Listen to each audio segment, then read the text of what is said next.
ويسبح الرعد بحمده والملائكة من خيفته ويرسل الصواعق فيصيب بها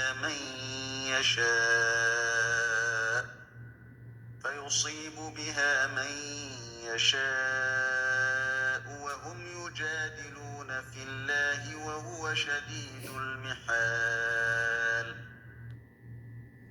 ترجمہ سماعت فرمائیں. اور کڑک اللہ کی حمد کے ساتھ تسبیح کرتی ہیں اور فرشتے بھی اس کے خوف سے، اور وہ بجلیاں بھیجتا ہے اور جس پر چاہتا ہے انہیں گراتا ہے. پھر بھی وہ اللہ کے بارے میں جھگڑتے ہیں، حالانکہ وہ سخت اور انتہائی قوت والا ہے.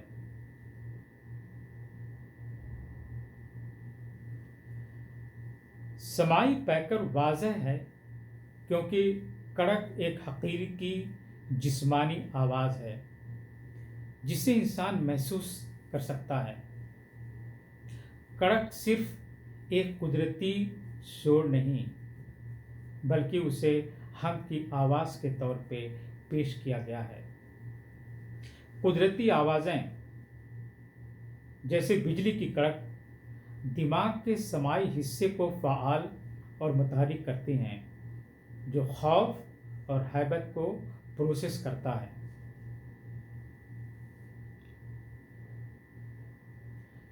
نفسیاتی اثرات پہ غور کریں.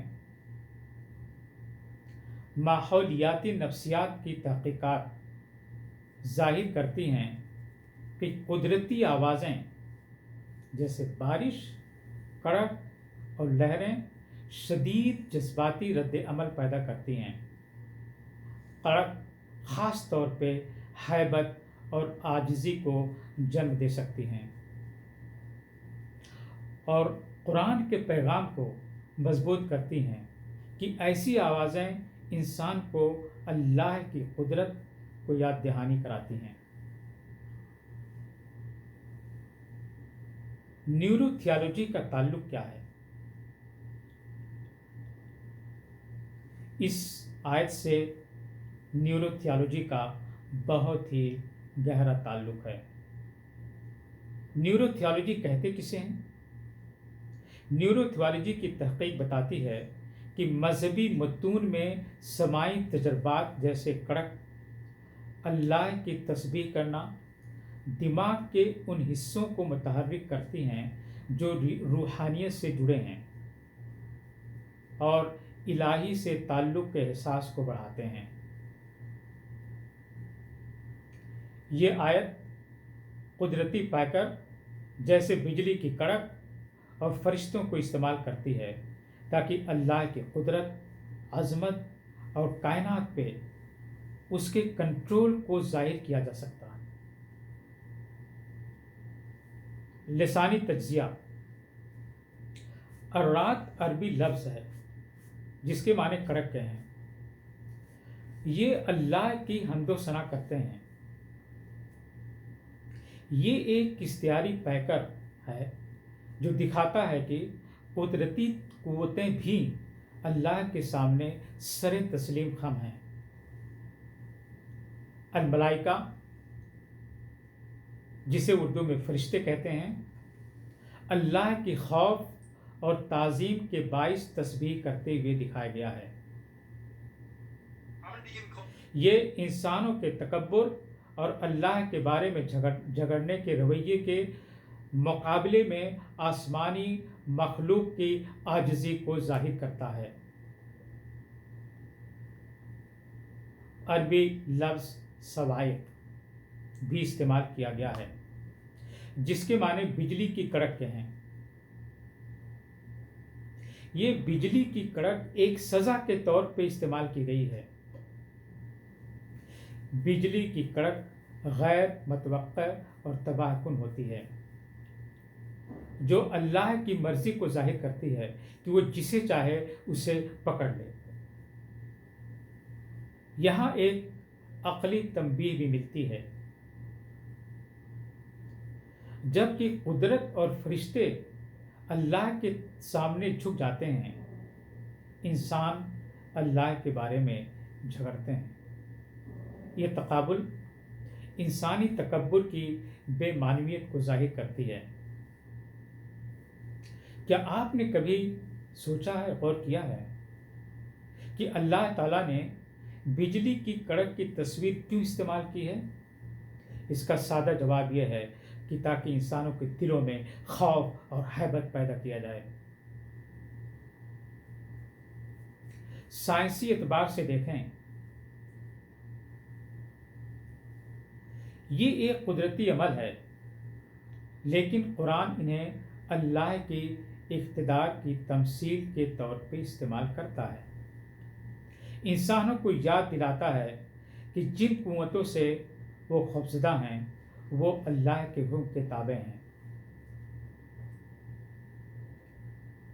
مختصر یہ کہ ہمیں کچھ ٹائم نکال کے روزانہ قرآن شریف کی تلاوت کرنی چاہیے اور اس کے معنی بھی سمجھنے کی کوشش کرنی چاہیے، تاکہ ہم اللہ تعالیٰ کی حقائق اور اس کی بتائی ہوئی چیزوں کو سمجھ سکیں اور اسی لحاظ سے اپنی زندگی کو ڈھال سکیں۔